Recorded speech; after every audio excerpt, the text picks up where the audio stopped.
Bonjour, je m'appelle Paula Alexandra Montenegro Gomez. Quand j'ai dû décider dans quelle langue je voudrais faire cette présentation, je me suis posé beaucoup de questions. J'ai pas encore le niveau en basque ou en occitan pour faire ma présentation dans ces langues, je les apprends. Mais dans l'esprit de promotion et défense de la diversité linguistique de notre événement, je vais alors parler dans ma langue maternelle. Je suis colombienne, donc je vais parler en espagnol. Alors, si je parle trop vite, vous faites un geste et voilà. Buenos días a todos y a todas. Mi nombre es Paula Alexandra Montenegro Gómez.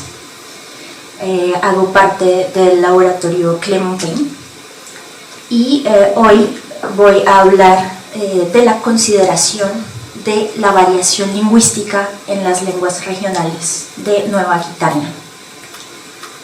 Para nuestros colegas brasileños, Nueva Aquitania es justamente la región en la que nos encontramos y el objetivo es estudiar las representaciones sociales y las implicaciones didácticas de la inclusión de la variación en la enseñanza de dos lenguas de esta región. En principio, mi trabajo se hace en el marco de un proyecto que se llama PARLE, Patrimonio Regional Lingüístico de Nueva Aquitania, del que habló Nicola Guillot ayer en la presentación de este evento. Yo me concentro en un eje sociodidáctico del proyecto, en el que vamos a ver cómo los profesores y las profesoras del vasco y del occitano tienen en cuenta o no la variación lingüística en sus aulas de clase. Para las personas que están conectadas y que no están muy familiarizadas con el vocabulario que voy a usar, voy a presentar primero entonces ciertas categorías.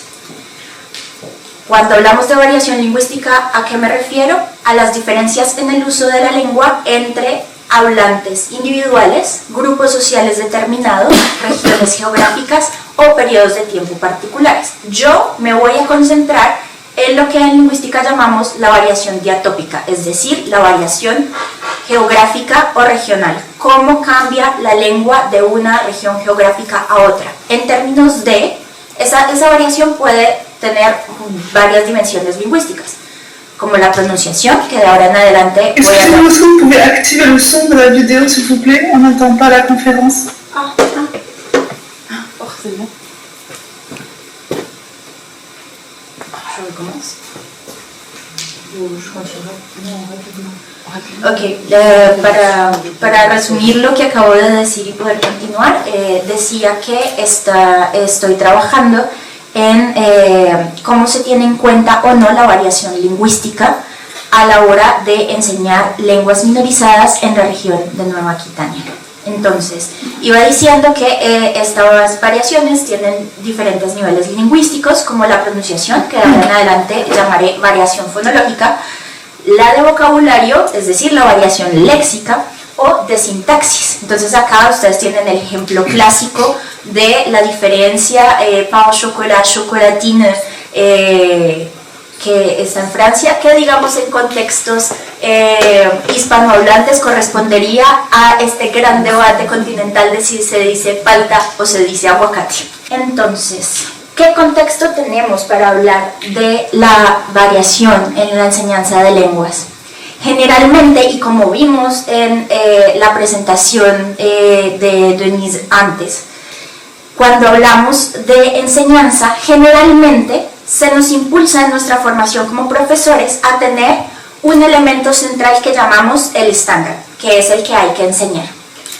Estoy utilizando este modelo de Andion y Hill, que está inspirado en el modelo gravitacional de Calvé, del que habló Philippe Blanchet ayer, en el que hay un elemento en el centro y luego otros elementos que orbitan periféricamente alrededor de ese estándar.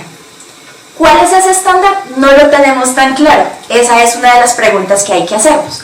Y luego tenemos una variedad de preferencia. ¿A qué me refiero con variedad de preferencia?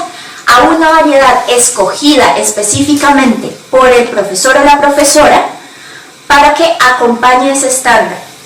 Generalmente, ¿qué criterios utiliza el profesor para escoger esta variedad de preferencia? Depende de varias cosas. Una, si el profesor habla esta lengua y es su lengua nativa, generalmente va a incluir pues su propia variante de la lengua en clase. Dos, el lugar en el que se está enseñando y el contacto, si hay contacto directo o no con la lengua, ahí se va a tomar una decisión con respecto a la variación. Tercero, si hay una política lingüística establecida previamente por las instituciones, es decir, si la escuela dice hay que enseñar esta variante específica. Cuarto, la lengua que se encuentra en los libros. Si yo abro un libro y utilizo generalmente un libro para enseñar y este libro solo presenta una variante dialectal específica, hay profesores que deciden simplemente enseñar esta variante de los libros. Y luego están las variedades dialectales periféricas. Pero atención, que no estoy hablando de variedades periféricas lingüísticamente, sino variedades periféricas a partir de una decisión didáctica. Es decir, cuando el profesor dice qué variedades van a aparecer por ahí de vez en cuando, no sé, de vez en cuando muestro una canción, de vez en cuando muestro un video, de vez en cuando muestro un texto que muestre estas otras variedades, pero que no aparecen centralmente y por lo tanto no van a estar en el corazón de lo que se va a presentar sistemáticamente en el salón de clase. Ahora tenemos nuestras lenguas regionales. Aquí hago un paréntesis, utilizo la terminología lenguas regionales porque este trabajo se realiza en el marco de un proyecto financiado por la región. Y en esa medida usamos la nomenclatura utilizada para referirse a estas lenguas en términos de la política lingüística del Estado francés, es decir, lenguas regionales de Francia. Evidentemente son lenguas que también son lenguas minorizadas. Entonces, estas lenguas generalmente están menos estandarizadas que las lenguas mayoritarias, pero además también pueden ser sensibles a una muy fuerte variación. Entonces, ¿cómo las enseñamos? Cuando tenemos al mismo tiempo el problema de es una lengua que está minorizada y uno de los mecanismos que generalmente se usan es buscar la estandarización de la lengua, pero al mismo tiempo, ¿cómo damos lugar a estas otras variedades dialectales que existen en el salón de clase? Y sobre todo, ¿cómo hacemos eso cuando solo tenemos 1 hora o 2 horas de clase a la semana en nuestros colegios y en nuestros liceos? Entonces, lo que queremos hacer es ver cuáles son las representaciones sociales sobre la variación y sobre la enseñanza de la variación en los profesores que enseñan estas lenguas. Y eso nos va a permitir, uno, conocer cuáles son esos sistemas de valor asociados a la variación. Si hay elementos de prestigio, es mejor hablar esta variedad dialectal que otra. Cuestiones de utilidad. Es que para qué hablo esta si la que me va a dar trabajo es esta otra, por ejemplo, de complejidad, de belleza, etc. Les doy un ejemplo que está relacionado con mi contexto directo. En un estudio sobre las representaciones sociales sobre las variedades del español en Colombia, 73% de los participantes dijeron que estaban de acuerdo con la frase: en Bogotá la gente habla mejor porque no tiene acento. Como yo soy de Bogotá, ustedes escucharán que yo tengo un acento. Como todo el mundo. Entonces, la idea es entender cuáles son estas motivaciones subyacentes de las prácticas lingüísticas y del aprendizaje de la lengua con respecto a la variación.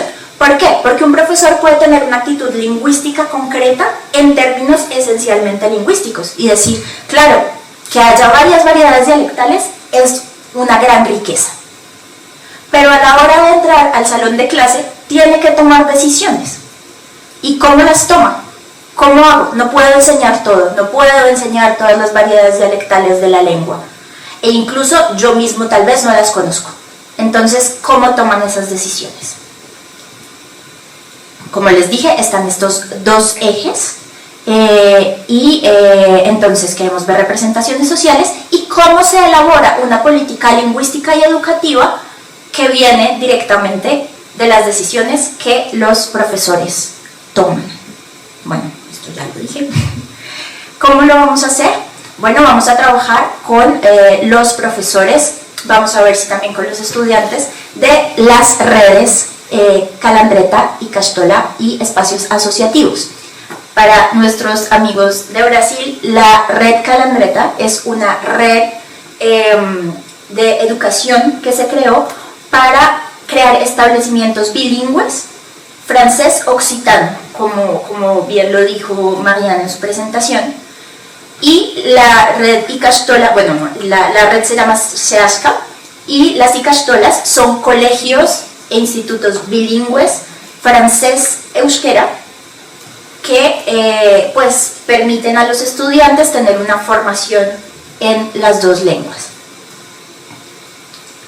Para eso pues preparamos una encuesta sociodidáctica dirigida a los profesores que tiene varios ejes temáticos. Uno, bueno, los datos personales que vamos a recoger para tener una idea del perfil lingüístico de esos profesores. Y luego preguntas sobre la variedad lingüística que este profesor o esta profesora habla. Entonces, ¿cómo aprendió usted la lengua que va a enseñar? ¿Qué variedad de la lengua habla? ¿Qué otras variedades dialectales conoce? Entre esas variedades que mencionó, ¿qué nivel de comprensión de la variedad tiene? Entre esas variedades, ¿qué nivel de producción tiene? Y ¿usted privilegia una variedad en clase? Sí, ¿por qué? ¿Y cuál? ¿La institución en la que trabaja le exige enseñar una variedad particular? Sí, ¿cuál? Y luego, ¿estas otras variedades que mencionó están presentes de alguna manera en su trabajo? ¿Sí o no? Y luego tenemos una escala de Likert en la que hablamos de cada variedad dialectal. Entonces, en mi salón de clase, digamos, si hablamos de el euskera, entonces el euskera Batuba, que es el vasco unificado, el euskera de Vizcaya, el euskera de Iparralde, bueno, sí, vamos a hablar del euskera de Lapurdi. Los vamos a mencionar uno por uno y el profesor nos va a decir qué grado atribuiría de presencia de cada variedad dialectal. Y luego nos vamos a concentrar en las decisiones didácticas que toman estos profesores. Entonces, si nos pueden hablar de las actividades en las que hayan incluido las otras variedades dialectales para que nos muestren cómo. Me interesa hacer esto porque quiero saber hasta qué punto las incluyen para las actividades que tienen que ver solamente con la comprensión oral y comprensión escrita, y hasta dónde las incluyen para hablar de la producción. Luego, entonces, como preguntas sobre su quehacer didáctico, si encuentra una fuente que está en una variedad distinta, ¿la adapta a la variedad que decide enseñar? Sí, ¿no? ¿Por qué? ¿Qué tipo de material utiliza en clase? ¿Si utiliza libros? ¿Si utiliza documentos auténticos para integrarlos? Y luego una pregunta sobre la corrección, que también me interesa mucho en términos de aceptabilidad de la presencia de estas otras variantes en clase. Entonces, si un alumno, si un estudiante utiliza una variedad diferente a la que usted enseña cuando está hablando, ¿usted lo corrige? Estoy de acuerdo, más o menos de acuerdo, en desacuerdo. Y luego, si el estudiante utiliza una variedad diferente a la que enseño en clase cuando escribe, ¿lo corrijo sí o no? Porque también vamos a ver que hay una diferencia entre la comprensión de la lengua hablada y la lengua escrita en las representaciones que tienen los profesores, y que su idea de la norma varía del oral a lo escrito. Y finalmente, una pregunta sobre la inseguridad lingüística. ¿Hasta qué punto se siente usted en capacidad de determinar si cuando un estudiante utiliza elementos de una variedad diferente está en efecto utilizando esta otra variedad o se trata de un error de lengua? Por lo pronto, estoy en la fase de recolección de mis datos. Estoy entrevistando a varios profesores de la región. Por ahora me he concentrado específicamente en los profesores de lengua vasca y he empezado a encontrar ciertos elementos que sé que voy a tener que analizar como categorías mayores. Por ejemplo, si el profesor es hablante nativo de la lengua o es neolocutor, las perspectivas van a ser diferentes con respecto a cómo funciona la integración de la variación. Eso es lo que he visto con las entrevistas que he realizado hasta el momento. Y también el nivel educativo.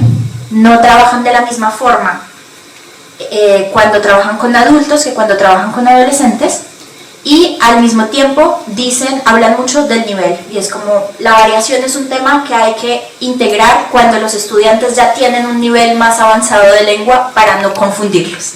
Empiezan como ciertas representaciones a emerger, pero no quería como presentarlas directamente como resultados porque no tenemos nada que sea representativo por ahora, y espero que en nuestro próximo evento pueda ya contarles un poquito más con más datos que pude encontrar. Muchas gracias.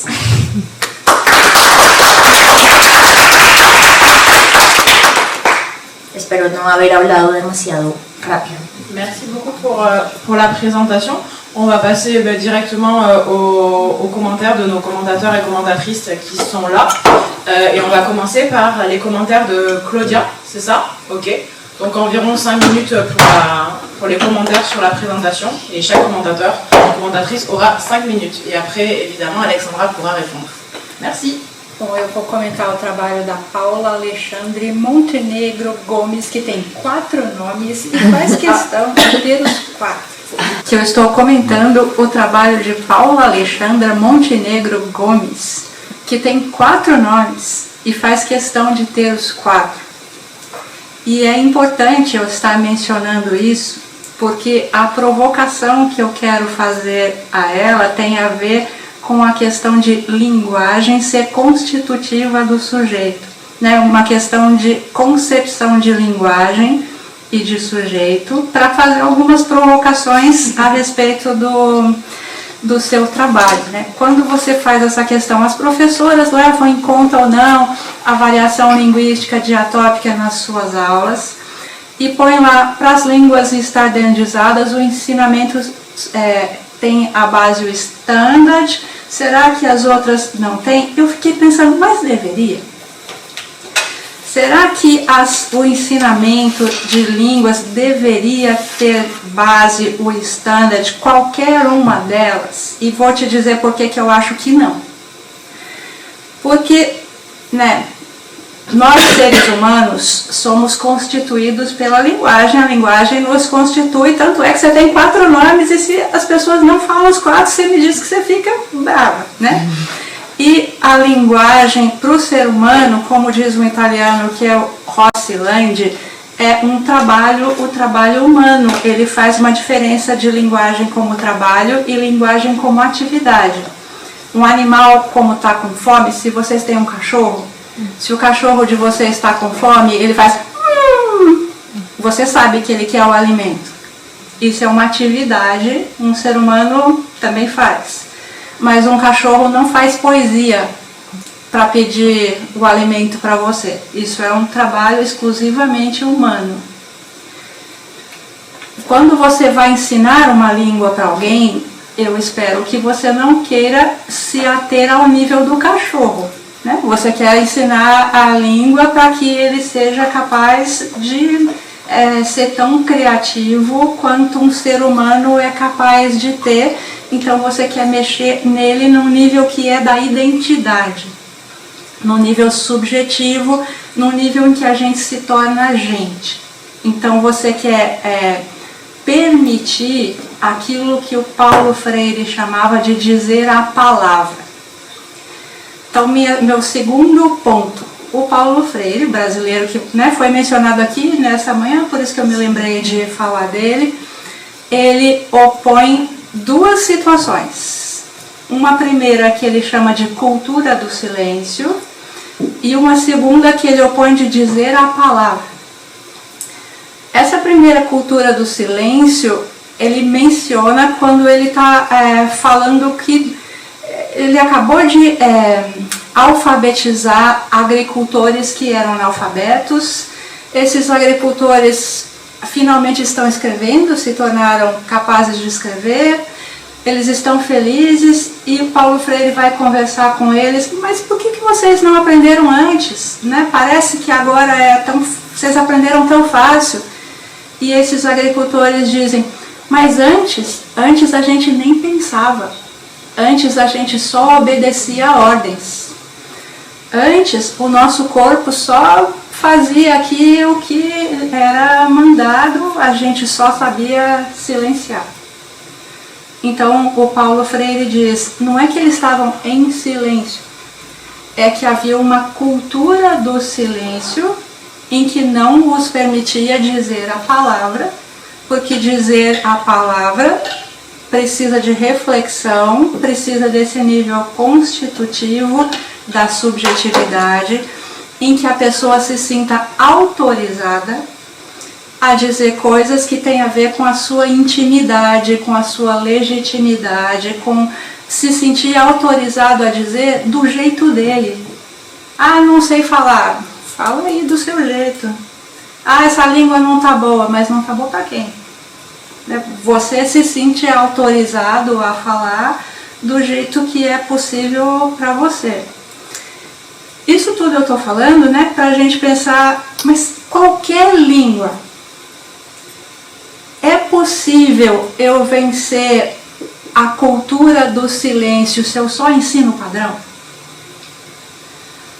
Ou eu deveria ter em sala de aula a possibilidade de trazer qualquer fragmento de língua quebrado, tosco, estranho, mais ou menos, que a minha avó falou, que eu lembro mais ou menos, que eu vi num trem, que parece que é, e daí a gente vai conversando, pegando fragmentos, trocando um com o outro, comparando com o padrão, aprendendo o padrão, botando em contraste, para a gente poder não só falar a língua, mas falar a língua enquanto sujeito humano que diz a palavra. É essa provocação que eu queria fazer para você. Obrigada por me escutar.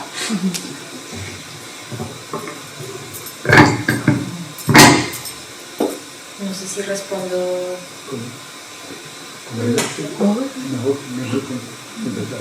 Sí. Muchas gracias por este comentario. Me toca personalmente porque yo fui educadora popular durante 15 años en mi país. Entonces para mí Paulo Freire pues fue un maestro, pero además una de las razones por las que me hice muchas preguntas que me trajeron a la sociolingüística. Y en efecto, en el corazón de este proyecto está esta pregunta de la legitimidad de lo que puede ser dicho y no dicho en la clase de lengua y cómo los profesores toman estas decisiones a partir de su idea de qué es la norma. Evidentemente porque pues se les exige, y en nuestra formación como profesores la idea de norma está muy presente. Ahora, me interesa saber cuál es esa idea de norma y cómo se construye y qué significa establecer la idea de norma en el salón de clase cuando sabemos que la realidad lingüística afuera funciona diferente.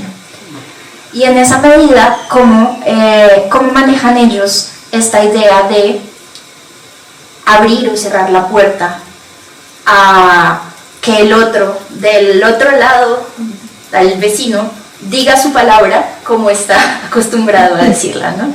Entonces sí que está ahí. De hecho, una parte muy importante del trabajo que quiero hacer es poder sentarme a ver cómo construyen ellos esta idea de qué es la norma, y a partir de eso pues cómo abordar esto que podría ser considerado como un problema y que pues lingüísticamente es evidentemente una riqueza. Bueno, yo voy a hablar español. Y la primera cosa que debo decir es que hace casi 35 años, que yo soy casi 100% de acuerdo con Claudia. Y sigo, hasta ahora en esta mesa sigo de acuerdo. Y voy a hacer una pregunta más también provocativa, que es ¿por qué legitimar esta cosa de elección de variedad? Me parece que la cuestión de bases es problemática porque tiende a estandarizar la enseñanza.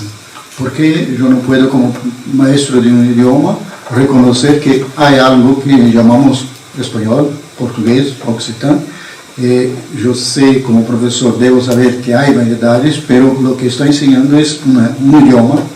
Enseñando este idioma yo voy a comprender que hay variedades y que yo voy a recibirlas bien en mi salón de clase. Eso es lo que trabajamos con la noción de incorporación. Vamos a incorporar en el salón de clase las variedades todas.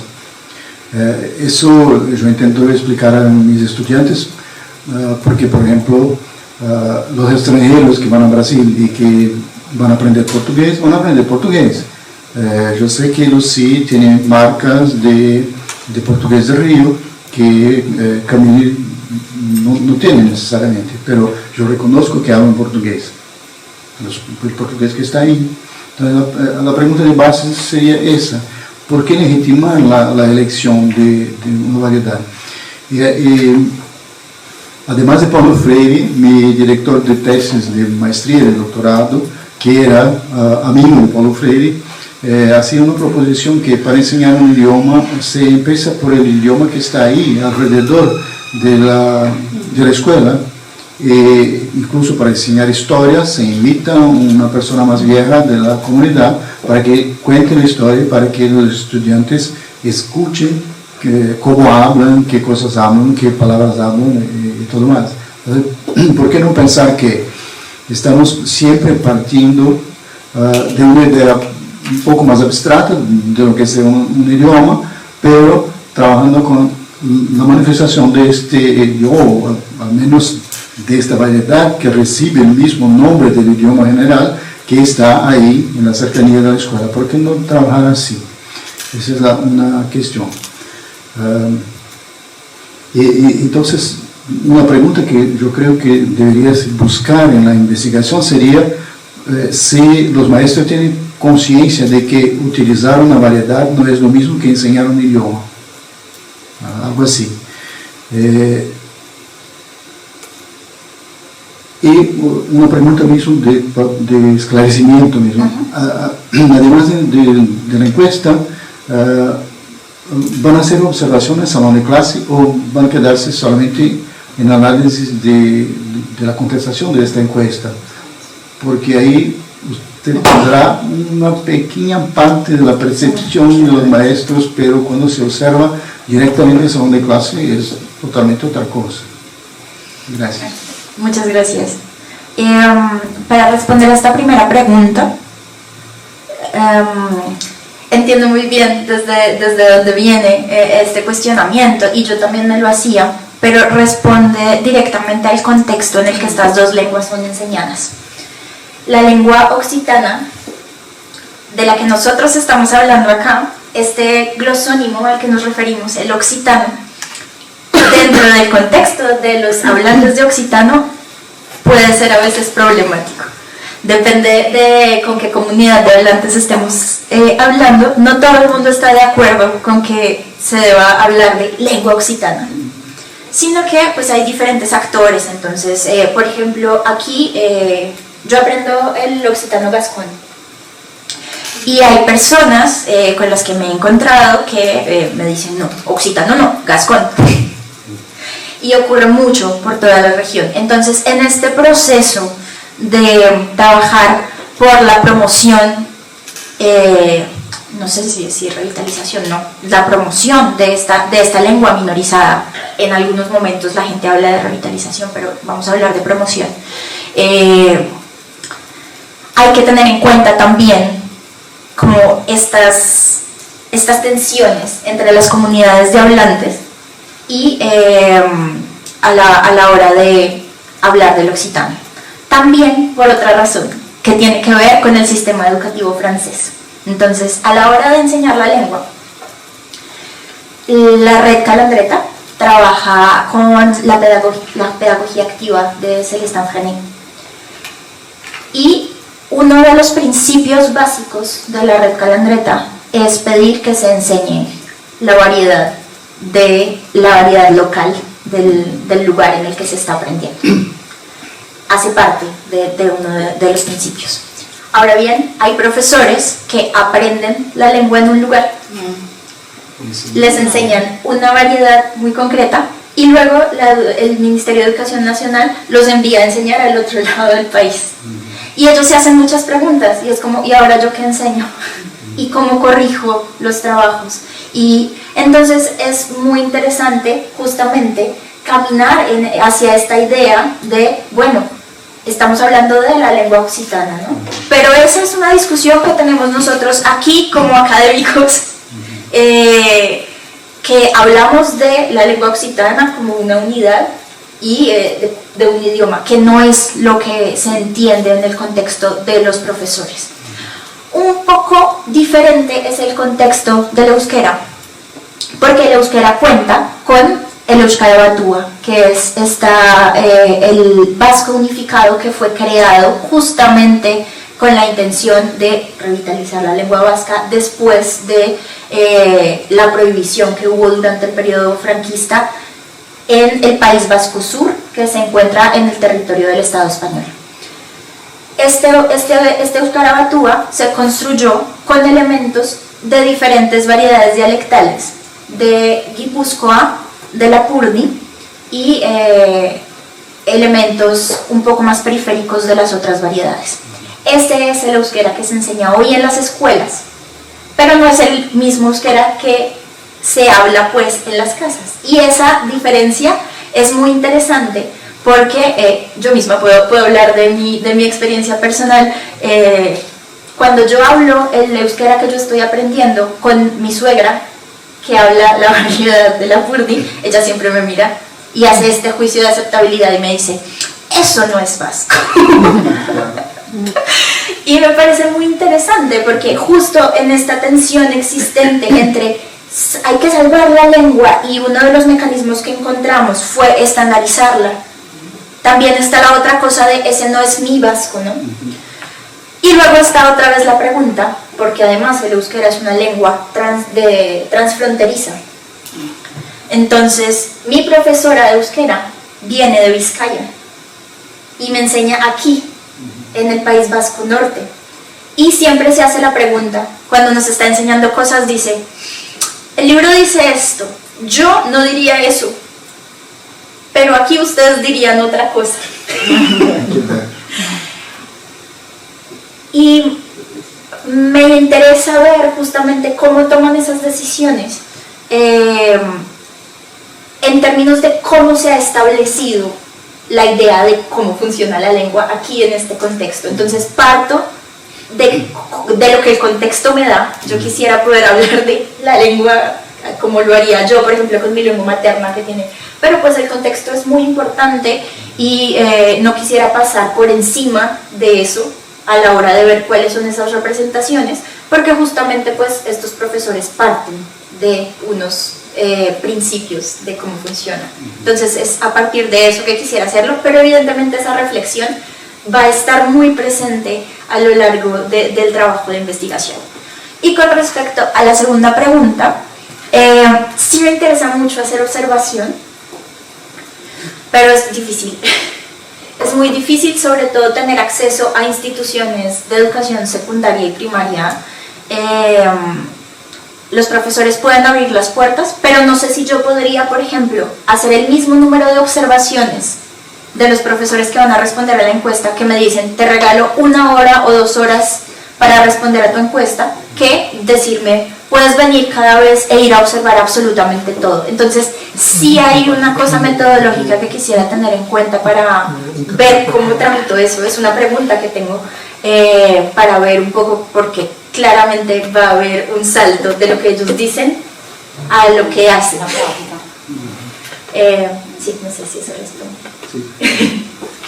Pero no me parece que para la investigación sea un problema el tiempo que tiene para contestar la encuesta y el tiempo que usted va a acelerar, porque la encuesta para mí es solamente una primera aproximación del grupo, de la comunidad.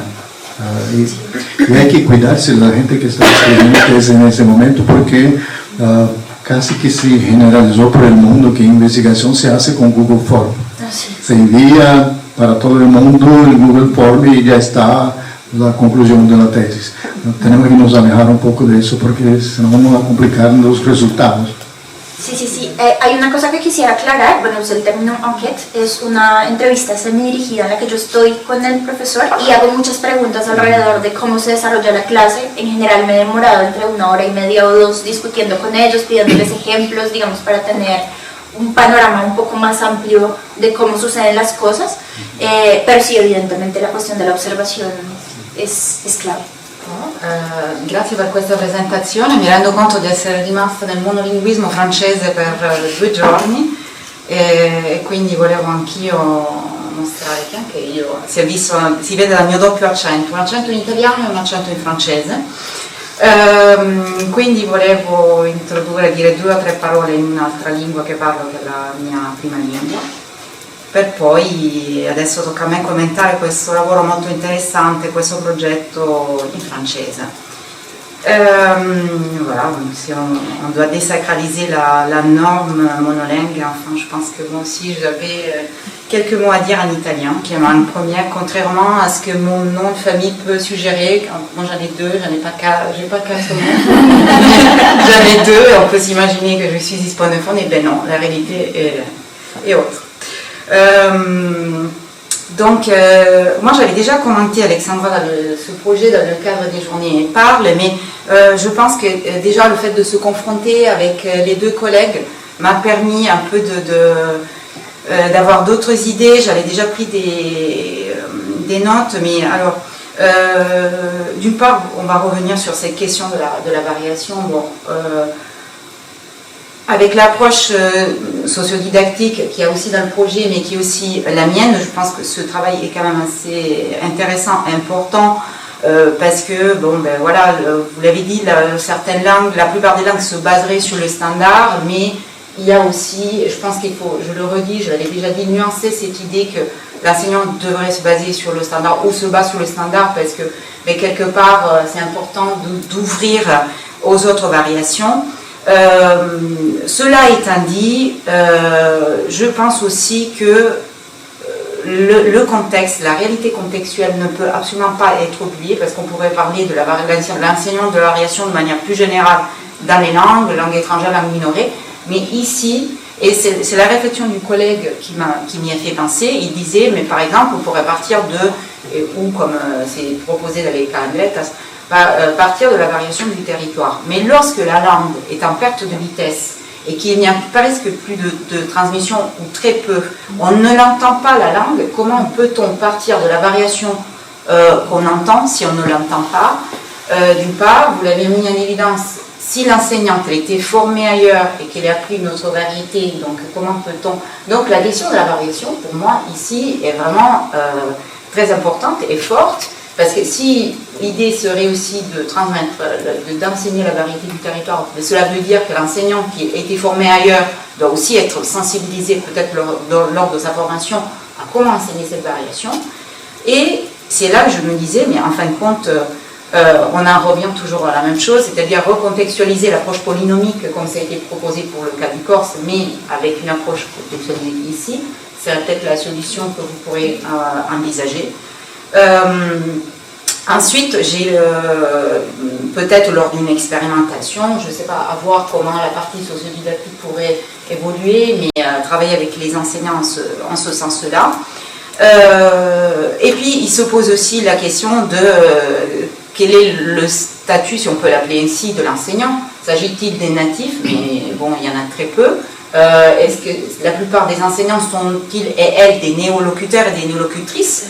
Donc, dans ce cas, il va y avoir quand même une variété qui est dominante sur la base de la variété qui est plus enseignée au niveau quantitatif. Enfin, je veux dire, il y a toujours des questions, c'est difficile de comparer avec d'autres contextes dans lesquels des langues minorées sont enseignées et parlées en même temps, et on les entend. Là où vous avez évoqué, vous avez dit, oui, on est en contexte de radicalisation, hein, c'est pas la même chose.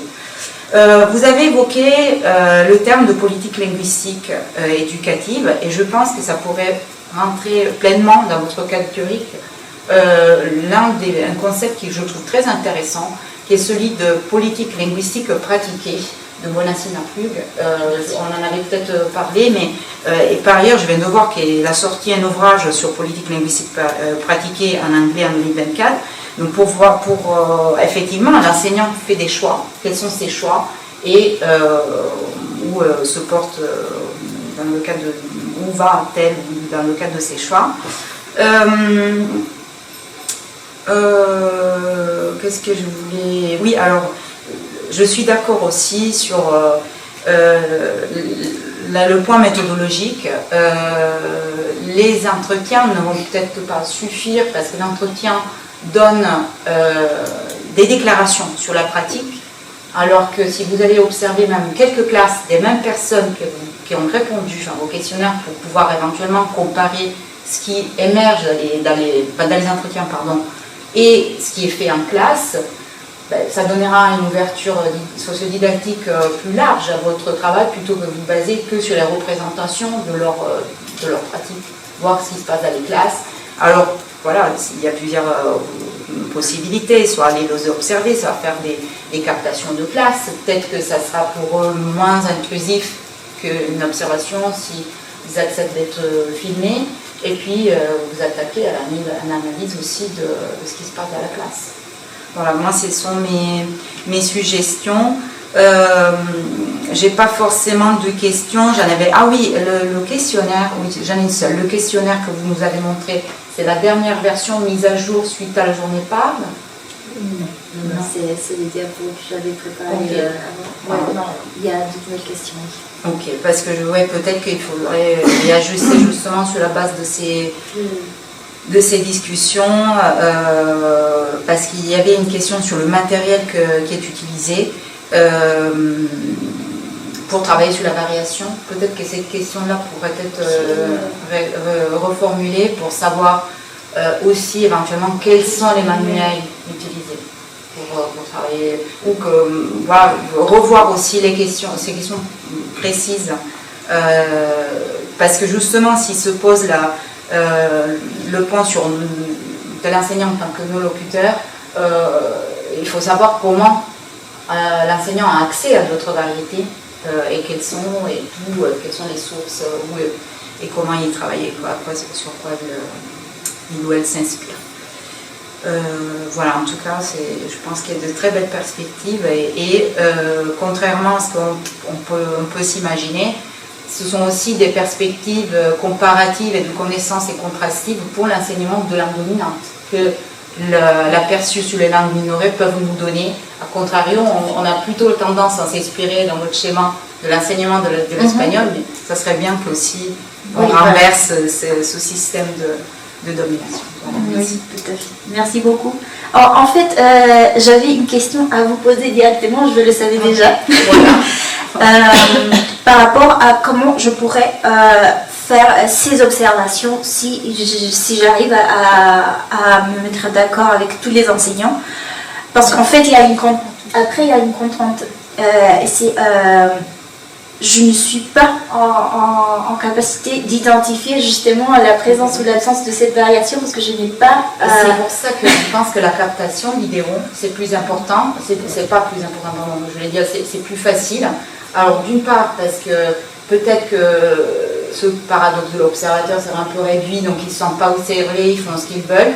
Ensuite, vous voulez rassurer les enseignants sur le fait que les données seront anonymisées, donc, et que voilà, tous les participants peuvent même shooter, vous pouvez transcrire vos données pour pouvoir les analyser, et puis demander de l'aide à des collègues qui connaissent les différentes variations pour les deux langues sur lesquelles vous travaillez. Et là, voilà, je pense que vous aurez besoin d'un support d'un sociolinguiste, d'un linguiste qui vous aide. plutôt que les observations, parce que les observations, pour répondre à votre question, parce que ça peut vous servir pour plus tard, normalement ça se fait avec ce qu'on appelle une grille d'observation. C'est-à-dire que vous allez établir les points, observer, puis vous allez remplir votre grille. Néanmoins, bon, je pense que la captation vous donnera plus de matière, et les enregistrements, vous pourrez y revenir et les analyser. Ça peut être une solution. Donc demander l'autorisation, pas à tous les enseignants, peut-être aussi un certain nombre, parce que tout le monde ne va pas accepter. Oui, c'est ça. C'est très compliqué. Mais bon, il faut lancer la bouteille, jeter une bouteille à la mer pour D'accord, espérer. très bien. Merci beaucoup. Merci beaucoup.